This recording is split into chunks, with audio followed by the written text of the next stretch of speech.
Today we are going to talk about shock. We are going to review the definition of shock. We are going to see the different kinds of shocks. We are going to try to differentiate to make the diagnosis, the differential diagnosis between them. And finally, we are going to review one of the most important drugs that we use in shocks, both inotropic and vasopressor drug, Vasoactive. So, to think about when we think about shock, we have to think about perfusion. So, the definition of shock could be said like it's an inadequate perfusion. So it's a low perfusion. Perfusion of the organs, so it leads to an inadequate delivery of nutrients both to the organs and the cells to perform the normal function. So to diagnose a lack of perfusion in the key organs of a patient, we have several clues. We have to take a look at the brain. So the brain. How can we see that there is low perfusion in the brain? Because we will have a decrease of consciousness. Yeah, and we can also take a look at the kidneys. It's another key organ. The kidneys, because there is going to be a low urinary output. So, with these two variables, we are going to be able to suspect that a patient has low perfusion, so this patient is in shock. So, apart we have another clues. We can take a look at the skin.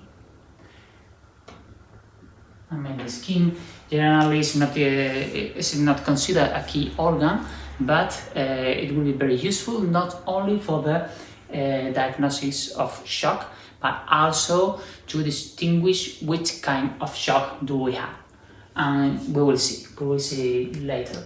So usually most of the time we have a patient with shock. Sometimes they have low blood pressure, but it's important to notice that not always. There are some compensatory mechanisms that makes that some patients can be in shock and can be normotensive or even hypertensive. So when we think about shock, we always have to think about low perfusion rather than lower pressure, in spite of the fact that most of the patients with shocks will have low blood pressure. Okay, we have to remember that blood pressure it depends on the cardiac output multiplied by the systemic vascular resistance. Okay, and there's something that we have to keep in mind for the next. Okay, we are going to have a look at the different kinds of shocks. To perform this, we are going to perform a very simple draft about the cardiocirculatory system. So, at the beginning, we are going to have it will represent this, the vessel of the blood coming to the heart. So it could be like the vena cava, both the superior and the inferior vena cava. That, let's put in here the vena cava, and then it will come to the what we would consider the right heart. Okay, here is the right heart, both the atrium and the ventricle, the right heart. Then the blood will go to the lungs. Okay, here we have the lungs. We got the capillaries of the lungs. Finally, this will go back to the left side of the heart, the atrium and the ventricle. We are going to put it in here. This left heart, And finally,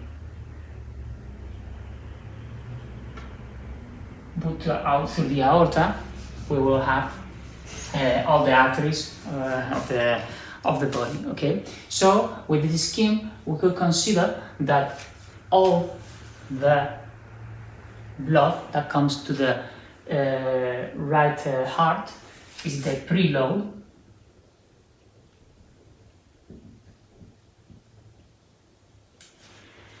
You know that the preload is the one that determines the study, the feeling of the heart, how it stretches, by the Frank Starling law, how it contracts. Okay, so here we have the preload.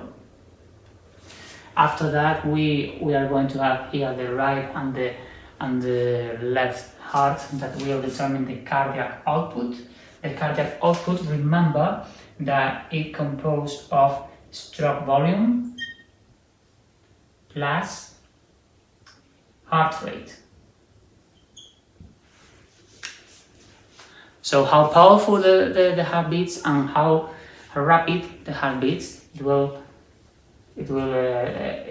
depend the cardiac output. Okay, so both, we need the collaboration of both parts of the heart. And finally, we will have the afterload.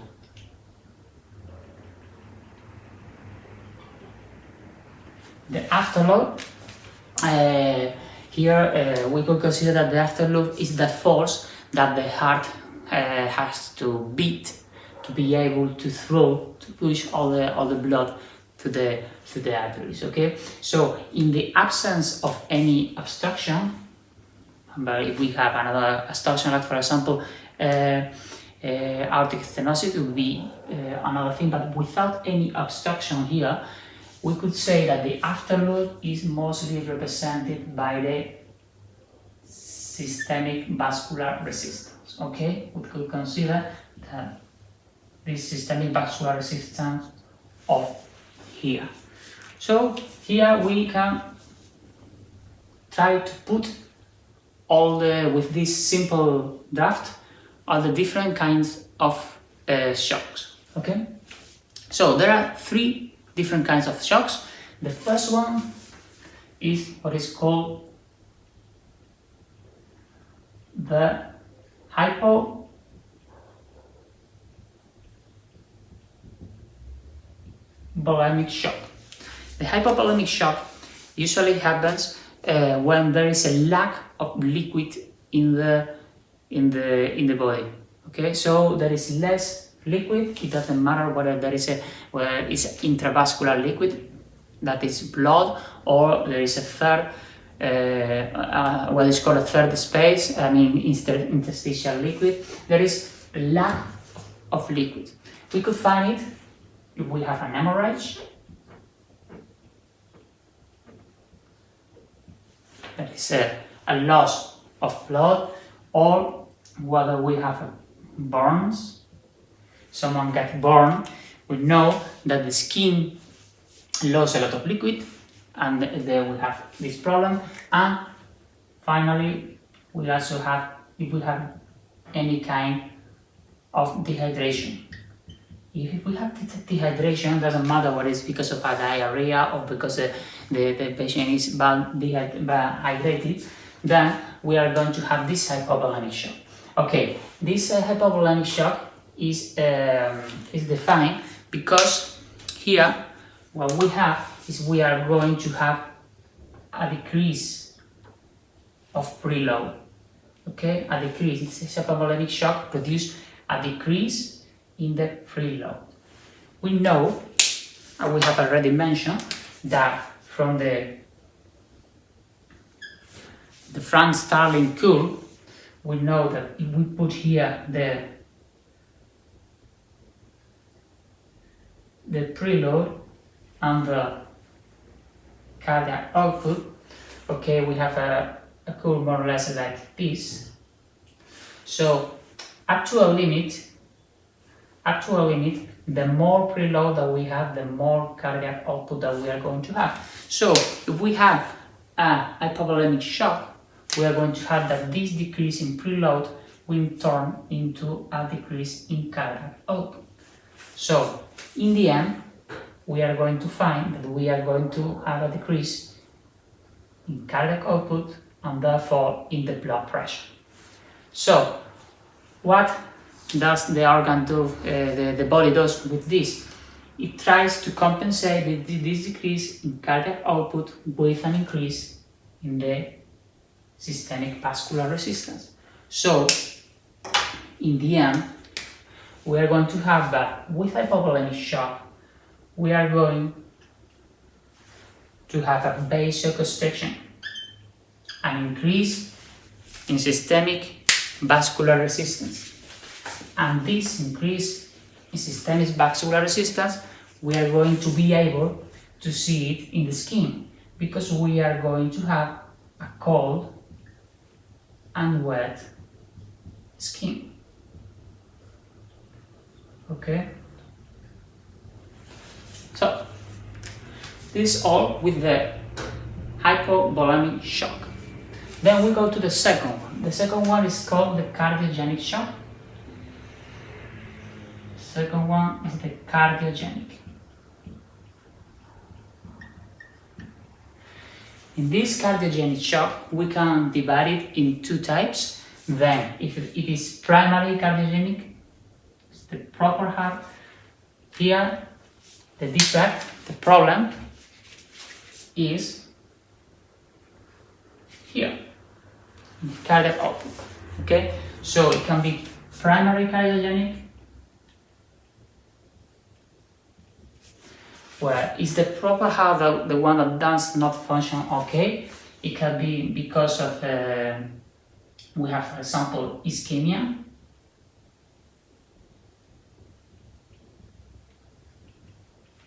It can be because we have heart failure, so the muscles are not contracting okay. It's because we can have a valve problem in the heart, or it can be because we can have arrhythmias.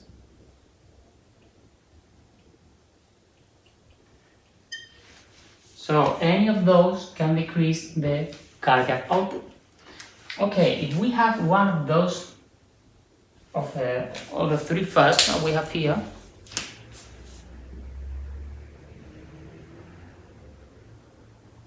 we will have to distinguish whether the ischemia, the heart failure, or the valve problem is in the right side of the heart or in the left side of the heart. To be able to distinguish, we will have a look at the lungs, because here we will have to say whether we have congestion in the lungs or not. Here we have what is called the pulmonary capillary wet pressure. This is the pressure in the capillaries, and if we have high, elevated pulmonary capillary wet pressure, it means we can say that because the patient has dyspnea, because we can also see it because when we hear the lungs of the patient, there are crackles,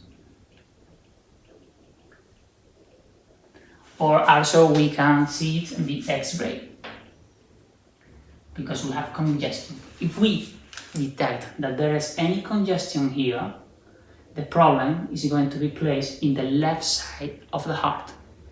But if there is no congestion, we can say that the problem is in the right side of the heart. Okay? And finally, if we have here that the problem is not primary from the heart, is another thing out of the heart that is annoying the heart, we can divide it in two types. Let's put in here. We can say that they are the secondary.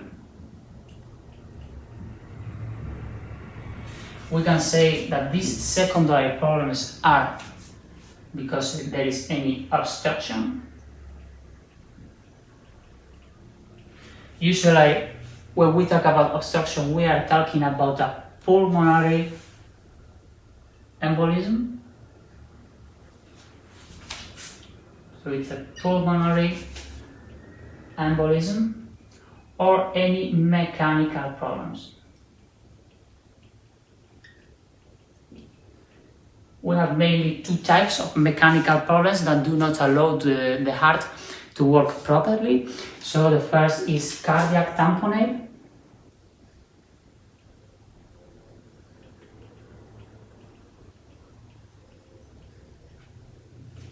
You know, there is a lot of liquid inside the pericardial space and do not allow the heart to fill in properly, to stretch properly, and therefore to perform the contraction properly.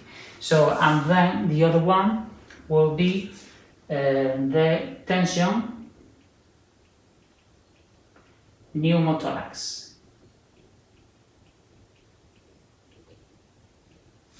In that case, we have a lot of air that is placed in the pleural space and do not allow it pushes the heart and do not allow again to be able to fill in properly. Okay, so those are the cardiogenic shock. In this case, we have that because again, because there is an impaired function of the heart, we have a low cardiac output, and again the body tries to compensate this low cardiac output, increasing the system vascular resistance to be able to maintain the blood pressure.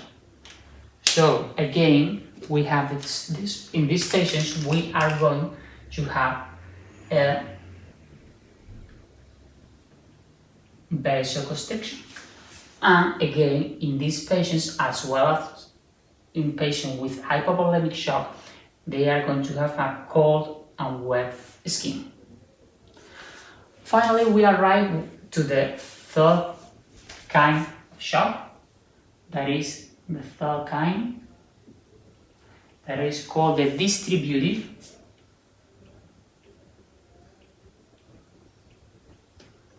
shock. This distributive shock, here we have enough liquid, we have enough power in the heart, we have enough cardiac output, but the problem is mainly here in the systemic vascular resistance. Usually, distributive shocks happens because there is a massive vasodilation. Here there are three causes. We can find that there is the main one is sepsis. You can also have the anaphylaxia.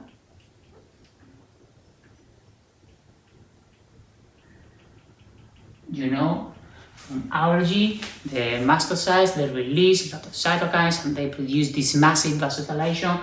And finally, if we have a central nervous system injury, you know that the central nervous system really controls the blood pressure, but the sympathetic, parasympathetic, autonomous nervous system. When we have an injury, we can have this massive vasodilation, and therefore what happened here? That the pressure will go down,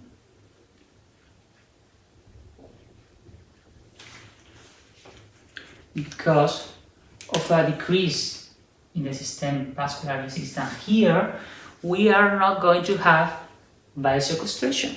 Here we are going to have